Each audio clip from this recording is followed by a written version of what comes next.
আর গুহাটা মানে দেবী চৌধুরীর গুহাটা মানে এইদিকেই আছে। এখানে ছিল শিলপুর দিঘা, ওখানে নেই এখন, ও ওখানে একটা বাড়ি হ্যাঁ হ্যাঁ। আর আগে এখানে কোথায় ছিল এখানে আপনি? ওই তো বলতে হ্যাঁ হ্যাঁ হ্যাঁ, দেয়াল, হ্যাঁ দেখে মনে হচ্ছে অনেক প্রাচীন। ইটগুলো কত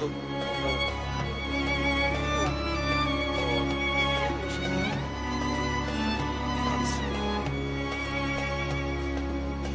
বাহ, সাধারণ।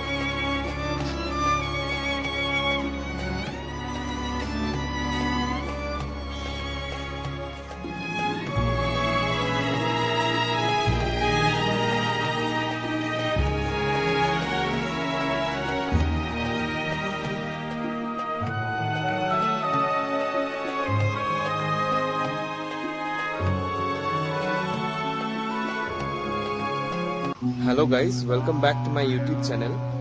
আমি গৌরব, আপনাদের সকলকে স্বাগত জানাই আমার ইউটিউব চ্যানেলে। আশা করি আপনারা সকলে খুব ভালো আছেন, সুস্থ আছেন। আজ আমি এসেছি দুর্গাপুরের ভবানী পাঠক কালী মায়ের মন্দিরে, যেটা অবস্থিত দুর্গাপুর সিটি সেন্টারে। চলুন আপনাদেরকে পুরো মন্দিরটা ঘুরিয়ে দেখাই। নমস্কার বন্ধুরা, আজ আমি আপনাদের নিয়ে এসেছি দুর্গাপুরের সিটি সেন্টারের এক অত্যন্ত আকর্ষণীয় এবং ঐতিহাসিক স্থানে, দেবী চৌধুরানী ও ভবানী পাঠকের মা কালী মন্দিরে। এই মন্দিরে শুধু একটি পুজো স্থান নয়, একটি সাহস, সংগ্রাম, বিশ্বাস এবং বাংলার ইতিহাসের এক রহস্যময় অধ্যায়ের সাক্ষী। এখানে এলেই যেন মনে হয় ইতিহাসের পাতাগুলো জীবন্ত হয়ে আমাদের সামনে দাঁড়িয়ে আছে।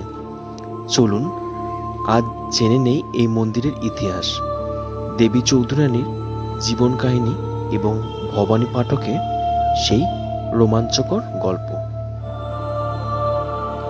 আপনারা এখন যে সুন্দর মন্দিরটা দেখছেন, এটি দুর্গাপুরের সিটি সেন্টারে অবস্থিত মা কালীর মন্দির, যা দেবী চৌধুরানী ও ভবানী পাঠকের স্মৃতির সঙ্গে জড়িয়ে রয়েছে। মন্দিরের পরিবেশ অত্যন্ত শান্ত ও মনোরম। প্রতিদিন অসংখ্য ভক্ত এখানে মা কালীর আশীর্বাদ নিতে আসেন। সন্ধ্যায় প্রদীপের আলো আর ঘণ্টার ধ্বনিতে গোটা মন্দিরের প্রাঙ্গণ এক অপূর্ব আধ্যাত্মিক পরিবেশে ভরে ওঠে। ধর্মীয় গুরুতর পাশাপাশি এই স্থান ইতিহাস প্রেমী ও পর্যটকদের কাছে সমান আকর্ষণীয়। দেবী চৌধুরানীর নাম শুনলেই সাহস, আত্মসম্মান এবং সংগ্রামের কথা মনে পড়ে। জনশ্রুতি অনুযায়ী তিনি ভবানী পাঠকের সঙ্গে যুক্ত হয়ে অত্যাচারী জমিদার ও ব্রিটিশদের শাসনের বিরুদ্ধে সাধারণ মানুষের পাশে দাঁড়িয়েছিলেন। ব্রিটিশ নথিতে তাদের অনেক সময় ডাকাত বা দুঃস্ব বলা হলেও বহু মানুষের বিশ্বাস তারা অন্যায়ের বিরুদ্ধে লড়াই করা বিদ্রোহী ছিলেন। লোককথায় বলা হয়, ভবানী পাঠকের নেতৃত্বে দেবী চৌধুরানী যুদ্ধবিদ্যা, ঘোড়াসওয়ারি এবং নেতৃত্বের শিক্ষা লাভ করেন। ধীরে ধীরে তিনি মানুষের আস্থা অর্জন করেন এবং অত্যাচারিত মানুষের রক্ষাকর্ত্রী হিসাবে পরিচিত হন। বাংলার মহান সাহিত্যিক বঙ্কিমচন্দ্র চট্টোপাধ্যায় তার বিখ্যাত উপন্যাস দেবী চৌধুরানীতে এই চরিত্রকে অমর করে তুলেছেন। যদিও উপন্যাসটি সাহিত্যকর্মে, তবু দেবী চৌধুরানীর নাম বাংলায় ঘরে ঘরে পৌঁছে যায়। ভবানী পাঠকের নামেও বাংলার ইতিহাস ও লোককথায় সমানভাবে আলোচিত। বিশ্বাস করা হয় তিনি ছিলেন মা কালীর একনিষ্ঠ উপাসক। প্রতিটি গুরুত্বপূর্ণ অভিযানের আগে তিনি মা কালীর আরাধনা করতেন এবং দেবীর আশীর্বাদ নিয়ে পথে বের হতেন। এই কারণে দেবী চৌধুরানী ও ভবানী পাঠকের স্মৃতির সঙ্গে মা কালীর উপাসনা গভীরভাবে জড়িয়ে রয়েছে। এই মন্দির সেই বিশ্বাসকতাই আজও বহন করে চলেছে। এখানে এসে অনেকেরই শুধু পুজো দেন না, ইতিহাসের সেই সংগ্রামী নতুন করে অনুভব করার চেষ্টা করেন। বন্ধুরা, দুর্গাপুরের এই দেবী চৌধুরানী ও ভবানী পাঠকের মা কালী মন্দির শুধুমাত্র একটি ধর্মীয় স্থানই নয়, এটি বাংলার ইতিহাস, লোককথা এবং সাহসিকতার এক অন্যান্য স্মারক। আপনি যদি কখনো দুর্গাপুরে আসেন তাহলে অবশ্যই এই সুন্দর মন্দিরটি ঘুরে দেখবেন। এখানকার পরিবেশ, ইতিহাস এবং আধ্যাত্মিক অনুভূতি আপনাকে মুগ্ধ করবেই। গোড়ায় ওখানে পুজো করতে ভবানী ঘাটে। মানে এখানে সবার প্রথম? ও গাছের গোড়ায় মা ছিল আগে। আচ্ছা, এইটা হয়েছে 2007-এ, এই মন্দিরটা হয়েছে। 2007-এ হয়েছে। হ্যাঁ, আর এটা প্রথম অবস্থিত কখন, মানে? ওই কার্তিক মাসেই হয়, একদিন আগে ভূত চতুর্দশী ধরে পুজো হয় এটা। আচ্ছা আচ্ছা। আর ওনার গুহাটা, মানে দেবী চৌধুরীর গুহাটা মানে এই দিকেই আছে? এখানে ছিল শিল করে দিঘা, এখন নেই, এখন ও। ওখানে একটা বাড়ি করতে গিয়ে হ্যাঁ, হ্যাঁ। বেরিয়েছে। আর আগে এখানে কোথায় ছিল, এখানে আপনি বলুন? ওই তো বট গাছের নিচে মা ছিল, একটা দিয়াল আছে দেখো, যে ও পঞ্চমন্দির আসন আছে। ও, ওইখানেই আছে নাকি এটা? পঞ্চমন্দির আসন আছে, একটা মায়ের দিয়াল, এখন আদি দিয়াল আছে। আচ্ছা, এখানে ছিল প্রথম মায়ের, এখানে পুজো হতো। কোথায়, কোন জায়গাটা? ওই গাছের গোড়ায় এখানে। ও চলুন। ওই গাছটা আছে, হ্যাঁ, গাছের হ্যাঁ। গোড়ায় মায়ের পুজো হতো। আচ্ছা, এখানে সবার প্রথম পুজোটা এখানে হয়েছে? সবার প্রথম পুজো এখানে হতো। এখানে আচ্ছা। মাটির ঘর ছিল, ও সেখানে পুজো হতো। ও। মায়ের একটা দেয়াল চলুন। আছে, দেখাচ্ছি।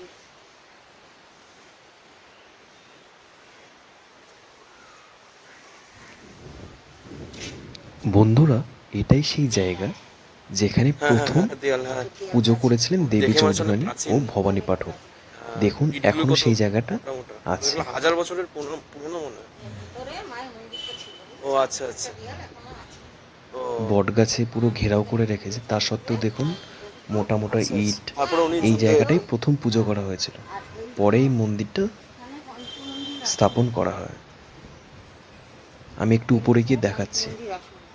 ও এখানে বসে সাধক সাধনা করছে। আচ্ছা, পুরো মন্দিরটাকে গার্ড করে রেখেছে এই বটগাছটা। বাহ, অসাধারণ। হ্যাঁ, এখনো আছে, এখনো আছে, আমি দেখতে পাচ্ছি দেয়ালটা। গাছটার কিছু নেই, গাছটা শুরু থেকে ধরে আঁকড়ে রেখেছে। ও গাছটার কিছু আছে নেই, না না, কিচ্ছু নেই। শুরু থেকে আঁকড়ে রেখেছে। বাহ, বহুত আছে। আমাদের জন্য হয় এটা। এখানেই এখানে মা কালীর স্নানটা করতেন? মূর্তি ছিল। আচ্ছা। ওরা বাইরে রেখেছে। মানে যুদ্ধে যাওয়ার আগে এখানে পুজো করে তারপরে যেত? আর এই জলাশয়টা আগে অনেক বড় ছিল, অনেক বড়। এখন তো হ্যাঁ, ফ্ল্যাট হয়ে গেছে সব। দুর্গাপুরে এখানে অনেক ফ্ল্যাট হয়ে গেছে, অনেক বাড়ি হয়ে গেছে। এই জলাশয়টা অনেক বড় ছিল, এখান দিয়েই নৌকো করে যাতায়াত করতেন দেবী চৌধুরানী ও তাদের ডাকাত দল। হুম। মোট 3টা।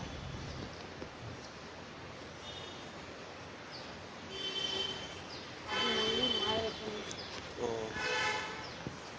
হ্যাঁ, ইটগুলো দেখেই মনে হয় কত চওড়া চওড়া ইটগুলো। হ্যাঁ, আগেকার দিনে। মা স্বপ্ন দিয়েছিল, হ্যাঁ। সে এসে মন্দিরটা বানিয়ে দিল কলকাতা থেকে। ও মনকরানি বছর ছিল। আর যেই কুয়াটা আপনি দেখছেন না, এখানে একটা কুয়া, এই কুয়াটাও কিন্তু সেই প্রাচীন কুয়া যেটা ব্যবহার করেছেন ভবানী পাঠক এবং দেবী চৌধুরানী।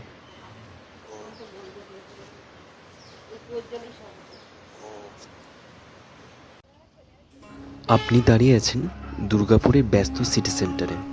চারিদিকে মানুষের ভিড়, দোকানপাট, গাড়ির শব্দ, কিন্তু ঠিক আপনার পায়ের নিচে যদি লুকিয়ে থাকা কয়েকশো বছরের এক রহস্য, একটা অন্ধকার সুড়ঙ্গ, যে সুড়ঙ্গ নিয়ে আজও মানুষের মুখে মুখে ঘুরে বেড়ায় অসংখ্য গল্প। অনেকেরই বিশ্বাস এই সুড়ঙ্গর সঙ্গে জড়িয়ে আছে বাংলার এক কিংবদন্তি নারী, ডাকাত দলের নেত্রী, সাহস আর বুদ্ধির প্রতীক দেবী চৌধুরানীর নাম। আজ আমরা সেই রহস্যের গভীরে যাওয়ার চেষ্টা করব। লোককথায় বলা হয়, তিনি শুধু ডাকাতদের নেত্রী ছিলেন না, তিনি ছিলেন অত্যাচারের বিরুদ্ধে বিদ্রোহী প্রতীক। ধনীদের কাছ থেকে সম্পদ কেড়ে গরিবের সাহায্য করতেন, আর ব্রিটিশ সেনারা তাকে ধরার জন্য চারিদিকে তল্লাশি চালাতো। কিন্তু আশ্চর্যের বিষয়, বারবার চেষ্টা করেও তাকে ধরা যেত না। কেন? জনশ্রুতি বলে তার ছিল গোপন আস্তানা, আর সেই আস্তানায় পৌঁছানোর জন্য ছিল এক রহস্যময় সুড়ঙ্গ। অনেকেরই বিশ্বাস করেন দুর্গাপুর সিটি সেন্টারে এই সুড়ঙ্গ সেই গোপন পথেরই একটা অংশ। চারদিকে ঘন জঙ্গল, দূরে ব্রিটিশ সৈন্যদের মশালের আলো দেখা যাচ্ছে। ঘোড়ার খুরের শব্দে ধীরে ধীরে কাছে আসছে। ঠিক সেই সময় দেবী চৌধুরানী তার সঙ্গীদের নিয়ে অন্ধকারে একটা পথের দরজা খোলেন। এক এক করে সবাই নেমে গেল মাটির নিচে। বাইরে সৈন্যদের চারিদিকে খুঁজে বেড়ালো, কিন্তু কেউ তাদের কাছে খুঁজেও টের পেল না। সেই অন্ধকার সুড়ঙ্গ নাকি তাদের নিরাপদে অনেক দূরে পৌঁছে দিত। লোকমুখে এমনই গল্প আজও শোনা যায়, সেই অন্ধকারের সুড়ঙ্গ নাকি তাদের নিরাপদে অনেক দূরে পৌঁছে দিত। তবে এখানেই শেষ নয়। স্থানীয়দের অনেকেরই দাবি বহু বছর আগে সুড়ঙ্গটি অনেক গভীর পর্যন্ত বিস্তৃত ছিল। কেউ বলেন এটি দূরের কোনো জঙ্গলের সঙ্গে যুক্ত ছিল, আবার কেউ বলেন এর ভেতরে ছিল গোপন কক্ষ, যেখানে অস্ত্র আর ধন সম্পদ লুকিয়ে রাখা হয়েছে। যদি এসব দাবির পক্ষে কোনো ঐতিহাসিক প্রমাণ পাওয়া যায়নি, তবু এই গল্পগুলো আজও মানুষের কৌতূহলে বাড়িয়ে দেয়।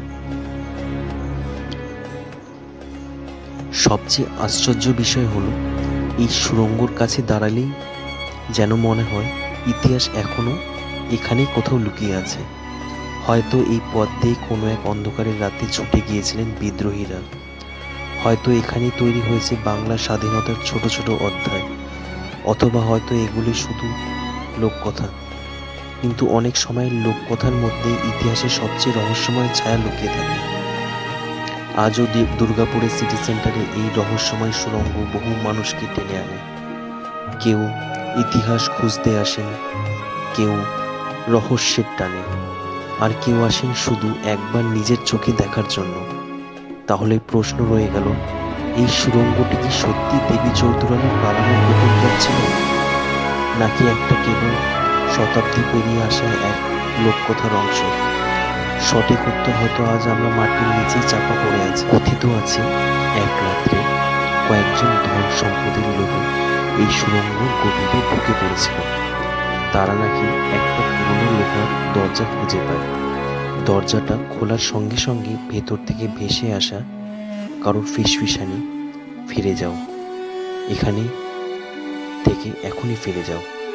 তারা প্রথমে ভেবেছিল বন্ধুদের মজা, কিন্তু কিছুক্ষণ পরেই বুঝতে পারে দলের একজন মানুষ হঠাৎ করেই নিখোঁজ। তার টর্চটা মাটিতে পড়েছিল, কিন্তু মানুষটা কোথাও নেই। আজও নাকি গভীর রাত্রে এই সুড়ঙ্গের কারোর হাঁটার শব্দ শোনা যায়, অথচ কেউ থাকে না। মাঝে মাঝে ঠান্ডা বাতাস এমনভাবে গায়ে লাগে যেন কেউ পাশ দিয়ে হেঁটে চলে গেল। একটা অদ্ভুত বিষয় লক্ষ্য করেছেন, এই সুড়ঙ্গটি যত ভেতরেই এগোন, বাইরের সব শব্দ যেন হারিয়ে যায়। শুধু নিজের নিঃশ্বাসের শব্দ আর টপ টপ করে জল পড়ার আওয়াজ। কিন্তু যদি ঠিক এই মুহূর্তে আপনার কাঁধের পিছন থেকে কেউ আস্তে করে আপনার নাম ধরে ডাকে, আপনি কি ফিরে তাকাবেন? লোকজন বলে যে ফিরে তাকায় সে নাকি আর আগের মতো থাকে না। আমরাও এখানে সেই সুড়ঙ্গের একটা গভীরে দাঁড়িয়ে আছি। আমাদের ক্যামেরা যদি কোনো অদ্ভুত ছায়া, রহস্যময় শব্দ বা এমন কিছু রেকর্ড করা যায়, তাহলে খালি চোখে সেটা কখনোই দেখা যায় না। তাহলে সেটা আপনাদের ভিডিওতেই দেখানো হবে। তবে মনে রাখবেন, এটা শুধু একটা কাল্পনিক রহস্য গল্প। বাস্তবে এখানে কোনো সত্যি ঘটনার কোনো প্রমাণ নেই। আপনার যদি আমার এই ভিডিওটা ভালো লেগে থাকে, তাহলে আমার চ্যানেলটাকে অবশ্যই সাবস্ক্রাইব করবেন। Thanks for watching my video.